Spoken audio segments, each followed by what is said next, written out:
नमस्कार दर्शक बंधु आपण समस्त को ओडिशा तंत्रज्ञान को हार्दिक स्वागत। आज भिडियो रे विघ्ननाश गणपति साधना देवाक जाऊँगी। आपण को गत भिडियो रे श्वेतार्क गणपति विषय कही प्रत्येक तांत्रिक गुणिया श्वेतार्क गणपति मूर्ति निज पाखे रखि था, कारण घरे थरे श्वेतार्क गणपति स्थापित है मात्रे अनेक पीढ़ी पर्यंत यह मूर्ति उपरे तांत्रिक प्रयोग करा जाई पारे।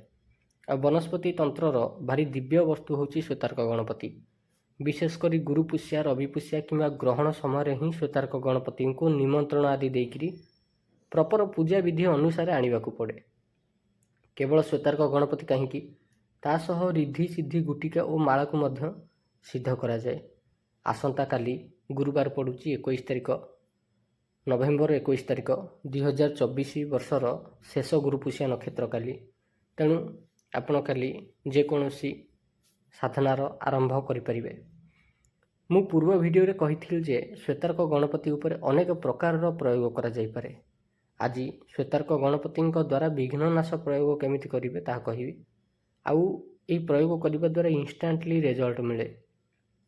जदि कहा घरे रूपा तंबा किंबा गोल्ड प्लेटेड गणपति यंत्र अच्छी प्राण प्रतिष्ठित, तेबे से माने ए प्रयोग यंत्र उपरे भी करि परिबे। यह प्रयोग करने द्वारा कौन लाभ मिले? क्यारियर रे आसुथिबा बाधाविघ्न दूर हुए, कर्मक्षेत्र रे आसुथिबा बाधाविघ्न दूर हुए, आकस्मिक विपत्ति दूर हुए, अकाल मृत्यु निवारण हुए, अनेक प्रकार असाध्य रोगरू मुक्ति मिले। जदि कहारी कुंडली रे केतु किंबा बुधंकर महादशा अंतर्दशा चली ताकू भल फल मिलूनी, तेबे यही साधना करने द्वारा ये दुई ग्रहंकर पीड़ारू मुक्ति मिले। बेले बेले गोटे काम करने को चाहिए आ काम आरंभ कला मात्रे किसी ना किसी अघटन घटुथब, विघ्न आसिक पहुँचुथब जदि, तेबे से क्षेत्र में भी यही साधना करें जहाँद्वारा सुफल मिल पार। केमिति करेंगे यही साधना? जेकोसी अमावास्या पूर्णिमा किंबा बुधवार दिन ठारू यही साधना आरंभ करें। उत्तर दिग को मुह रहिबो। देखो जितेबाला भी भगवान श्री गणपति साधना करा जाए बुधवार ठारू ही आरंभ करा जाए। जदि विशेष किसी मुहूर्त पड़ुची जमती गुरुपुष्या रविपुष्या, तेबे यही दिन मानक यही साधना करा जाई पारिबो, एथरे संदेह नहीं। यही साधना उभय सकाळे किंबा रात्रि आपण करि परिबे। आपण चाहिए जदि सकाळे करिया पई सकाळे करि परिबे, जदि चाहिए रात्रि करिया पई रात्रि करि परिबे। जदि रात्रि करिवे राति 9टा पर करिवे, जदि सकाळु सकाळु करिवे ब्रह्म मुहूर्तरु करिवे। ब्रह्म मुहूर्तरु जदि न करि पारछंती तेबे 7टा 8टा समय रे मध्य करि परिबे। कि प्रथम दिन जो दिन भी आरंभ करिवे से दिनर शुभ समय देखिदेवे, महेंद्र बेला देखिदेवे, नचेत अमृत बेला देखिदेवे। अमृत बेला ठारू ही आरंभ करिवे साधना। एथिरे लाल हकीक मालार व्यवहार करा जिवो। जदि लाल हकीक माला नाही तेबे लाल चंदन माला व्यवहार करा जिवो। जदि लाल चंदन माला नाही तेबे रुद्राक्ष मालार व्यवहार करा जिवो। ध्यान देवे रुद्राक्ष माला 3 प्रकार थाए। गोटे होची धला कलर रुद्राक्ष माला जोटा कि ब्राह्मण वर्गर। गोटे होची लाल रंगर रुद्राक्ष माला, ताकू क्षत्रिय वर्गर रुद्राक्ष माला कहा जाए। आ गोटे होची कला रंगर रुद्राक्ष माला, ताकू शूद्र वर्ण बा शूद्र रुद्राक्ष माला कहा जाए। आपण जेबे भी साधना करेंगे ध्यान देवे लाल रंगर रुद्राक्ष माला जोटा कि हलदिया हलदिया टी देखा होथब सेटा को व्यवहार करेंगे।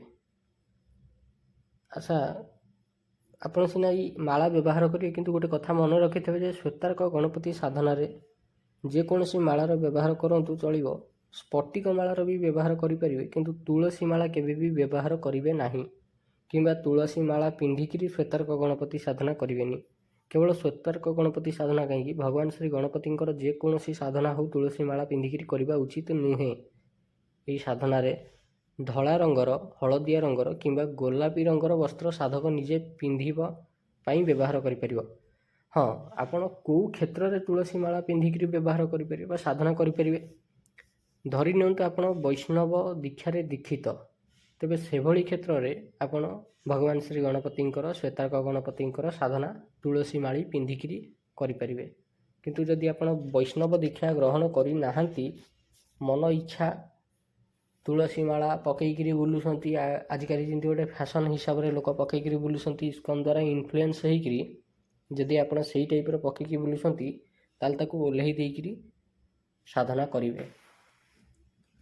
ଆପଣଙ୍କର ଯଦି କୌଣସି ସ୍ଥାନରେ ଯେକୌଣସି ଗୁରୁ ପରମ୍ପରା କ୍ରମରେ ହେଉ ଯଦି ଦୀକ୍ଷା ହେଇଯାଇଛି ଆଉ ଆପଣଙ୍କୁ ସେ ତୁଳସୀ ମାଳା ଧାରଣ କରିବାକୁ ଦେଇଛନ୍ତି, ତେବେ ସେଇଟାକୁ ଆପଣ କାଢ଼ିବେ ନାହିଁ।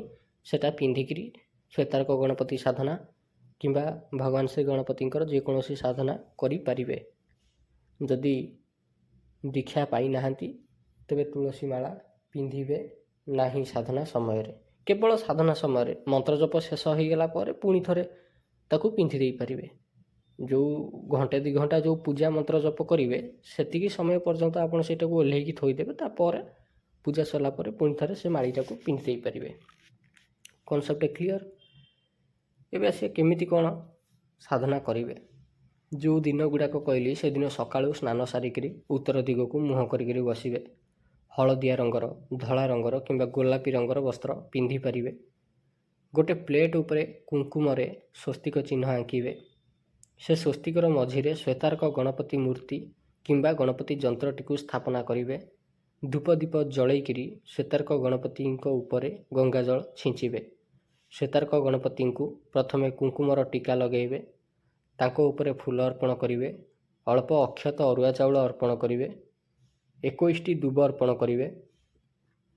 ଧୂପ ଦୀପ ଦେଖାଇବେ। ତାପରେ ଲଡ଼ୁ ପ୍ରସାଦ ସ୍ୱରୂପ ଅର୍ପଣ କରିପାରିବେ। ଏଥିରେ ଲଡ଼ୁ ନଥିଲେ ନକୁଳ ଦାନା, ଖଜୁରୀ କୋଳି ଅର୍ପଣ କରିପାରିବେ। ତାପରେ ମାଳାଟିକୁ ଧରିକିରି 5 ମାଳା ମନ୍ତ୍ର ଜପ କରିବେ। ମନ୍ତ୍ରଟି କ'ଣ? ବହୁତ ବଡ଼ ମନ୍ତ୍ର ନହେଲେ ବି ମିଡ଼ିୟମ୍ ସାଇଜ୍ର ମନ୍ତ୍ର। ଆଉ 5 ମାଳା ଜପ କରିବା ପାଇଁକା ପାଖାପାଖି ଆପଣଙ୍କୁ ସେଇ ଅଧଘଣ୍ଟା ଭଳିଆ ଲାଗିବ। ଅଧଘଣ୍ଟା ଭିତରେ ମନ୍ତ୍ର ଜପ ଶେଷ ହୋଇଯିବ। ମନ୍ତ୍ର ହେଉଛି ଶ୍ରୀଂ ହ୍ରୀଂ ଗମ୍ ଗଣପତୟେ ଗମ୍ ଶ୍ରୀଂ ନମଃ।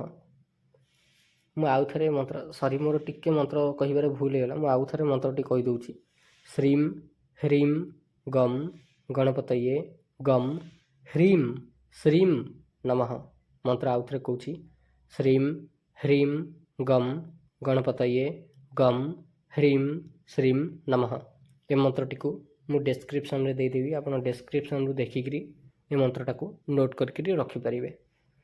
5 ମାଳା ମନ୍ତ୍ର ଜପ କରିସାରିବା ପରେ ହାତରେ ଜଳ ଧରିକିରି ଭଗବାନ ଶ୍ରୀ ଗଣେଶଙ୍କୁ ସମର୍ପଣ କରିବେ ଆଉ କ୍ଷମା ପ୍ରାର୍ଥନା କରିବେ। ଯେତେବେଳେ ସମର୍ପଣ କରିବେ ମନ୍ତ୍ର, ହାତରେ ଜଳ ଧରିକିରି କହିବେ ଓମ୍ ଗୁହ୍ୟାତି ଗୁହ୍ୟ ଗୋପତ୍ର ତ୍ୱମ୍ ଗୃହାଣା ସ୍ମତ୍ କୃତମ୍ ଜପମ୍ ସିଦ୍ଧିର୍ ଭବତୁ ମେ ଦେବ ତ୍ୱତ୍ ପ୍ରସାଦାତ୍ ପରମେଶ୍ୱର। ଏତିକି କହିକିରି ସେ ଜଳଟାକୁ ଭୂମି ଉପରେ ପକାଇଦେବେ। ନିଜର ଅନାମିକା ଆଙ୍ଗୁଠି ସେ ଜଳରେ ଲଗେଇକିରି ପ୍ରଥମେ ବାମ ଆଖିରେ ଲଗେଇକି କହିବେ ଓମ୍ ଶକ୍ରାୟ ବୌଷଟ୍। ତାପରେ ପୁଣି ଥରେ ସେ ଜଳ ଆଣିକିରି ଡାହାଣ ଆଖିରେ ଲଗେଇକିରି କହିବେ ଓମ୍ ଶକ୍ରାୟ ବୌଷଟ୍। ତାପରେ ସେ ଜଳଟାକୁ ଅନାମିକା ଆଙ୍ଗୁଠିରେ 2 ଥର ଆଣିକିରି 2 ଥର ମଥାରେ ଲଗେଇକି କହିବେ ଓମ୍ ଶକ୍ରାୟ ବୌଷଟ୍ ଓମ୍ ଶକ୍ରାୟ ବୌଷଟ୍। ଆପଣଙ୍କର ମନ୍ତ୍ର ଜପ ସମର୍ପଣ ସମ୍ପୂର୍ଣ୍ଣ ହେଇଯିବ। ତାପରେ କ୍ଷମା ପ୍ରାର୍ଥନା କରିବେ। କ୍ଷମା ପ୍ରାର୍ଥନା କରିସାରିବା ପରେ ନିଜ ଇଚ୍ଛା ଯାହା ଅଛି ତାକୁ ପ୍ରାର୍ଥନା ମାଧ୍ୟମରେ ବ୍ୟକ୍ତ କରିବେ ଠାକୁରଙ୍କ ସାମ୍ନାରେ। ଏହିପରି ଲଗାତାର 11 ଦିନ ପର୍ଯ୍ୟନ୍ତ ସାଧନା ଚାଲିବ। 11 ଦିନ ପରେ ପୁନଃ ମୂର୍ତ୍ତିଟିକୁ ଠାକୁର ଘରେ ସ୍ଥାପିତ କରିଦେବେ। ସେ ମୂର୍ତ୍ତି ଉପରେ ଏହି ପ୍ରୟୋଗ ବାରମ୍ବାର ଆପଣ କରିପାରିବେ। ଏହି ପ୍ରୟୋଗ କରିବା ଦ୍ୱାରା ବାଧାବିଘ୍ନ ନାଶ ହୋଇଯାଏ। ଆପଣଙ୍କର ଯେଉଁ କାମ ହେଇପାରୁନି ଏଇ ସାଧନା 11 ଦିନ ପର୍ଯ୍ୟନ୍ତ କରନ୍ତୁ। ଆଉ ପ୍ରତ୍ୟେକ ଦିନ ସେ କାମ ହେଇଯିବା ପାଇଁକା ଠାକୁରଙ୍କ ସାମ୍ନାରେ ପ୍ରାର୍ଥନା କରିକିରି ଦେଖନ୍ତୁ କ'ଣ ଚମତ୍କାର ହେଉଛି। 11 ଦିନ ପରେ ଆସି କମେଣ୍ଟରେ ଜଣାଇବେ।